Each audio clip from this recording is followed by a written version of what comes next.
waxaan uga dignaa gudoomiyaha maxkamadda sare mar hore dalkan buu galiyay wixii ka dhaca arinta uu maantana yidhi soo qoray kula heshiin madaxweynaha inuu mas'uuliyadiisa u qaadi doono aadan xaaji cali ayuu mahadsan yahay haddaba sida uu Sidiiq sheegay xisbiyada mucaaradka Somaliland ayaa ka digay talaabadan iyadoo arintaas uu si adag uga soo horjeestay gudoomiyaha xisbiga mucaaradka UCID ee Faysal Cali Waraabe isagoo markaa talaabadan ku tilmaamay sharci darro dhanka kalena ka digay in go'aan ay maxkamadda sare ka gaarto hanaanka doorashooyinka ay horseedi doonto dhibaatooyin hor leh Faysal Cali Waraabe ayaa igu waramay khadka telefoonka waxaana markii hore weydiiyay bal sida ay u arkaan talaabada uu qaaday komishanka doorashooyinka waxaan u aragnaa waa dhibaato kale cusub oo ku soo kordhiyay maanta komishanka inagoo Soomaaliland maanta dhibaatooyinka haysta ciid ka badan yihiin waa tu cusub oo loo baahnayn oo wadana aan haysan bilaa sharci ah ayuu ku soo tuuray marka aad iyo aad baan uga xunahay maanta loo baahnaa in dadka la mideeyo la isku tago arinta la xalilo nabad lagu soo celiyo doorashada madaxweynaha laqto inuu maanta leeyahay maxkamaddii markan horeba keentay murankan Soomaaliland gaadiyay ee kala saaray qulubti dadka in lagu celiyo waxaanu aragnaa inay guuldaro cusub tahay ilaahayna waxa ka mid yahay naga badbaadiya maxaad uga hor dhacaysaan go'aanka maxkamadda meel ka soo gashay ma jirto maxkamaddu marba qaraar soo saartay qaraarkaas oo ahaa qaraar aan adduunku aan waafaqsanayn sharciga ee constitution-kayaga xeerarkayaga adduunkana aan ka jirin doorasho toosi taasaan muran keentay baarlamaanka loo gudbiyey wii qaraarkiisii baarlamaanka go'aan uu ka gaadhay laba doorasho la isdul saaray loo yidhi oo xeer buu soo saaray gudoomiyihii guurta horkeenin baa banaanka soo tuuray sidii magaalada shaqeyn mas'uulnimo ahaan marka maxkamadda meel ay ka soo gashay ma jirto arrintan waxay taagantahay commissionka ayaa mudeeya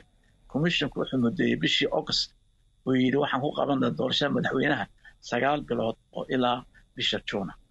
9 bilood waxba dib u dhacay oo technically ah maanta waxa looga fadhiyay commissionka inuu soo saaro teen jawarkii doorashada madaxweynaha ee waqtiga dhici lahayd ee 9 bilood dib uga dhacday intaas looga fadhiyay in haddana back to square one lagu celiyo وما نفرين كان تاوجدية Somalilandna wada tashi iyo sharci iyo nabad bay ku socotay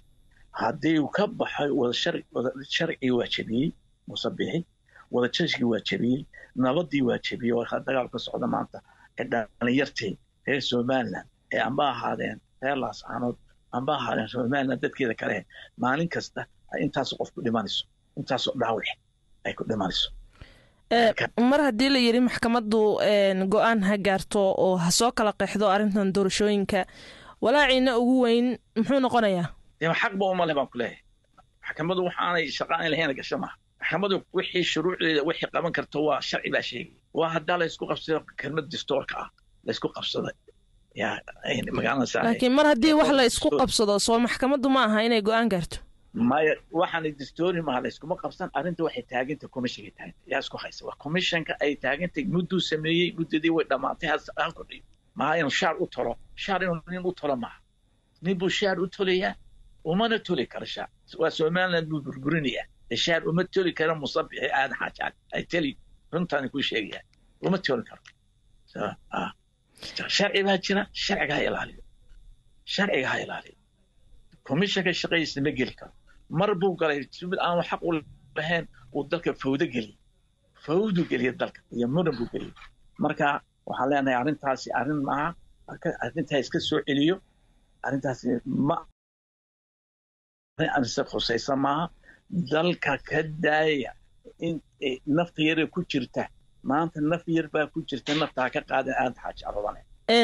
haddii go'aanka maxkamadda uu ka duwanaado waxa aad doonaysaan oo la soo hormariyo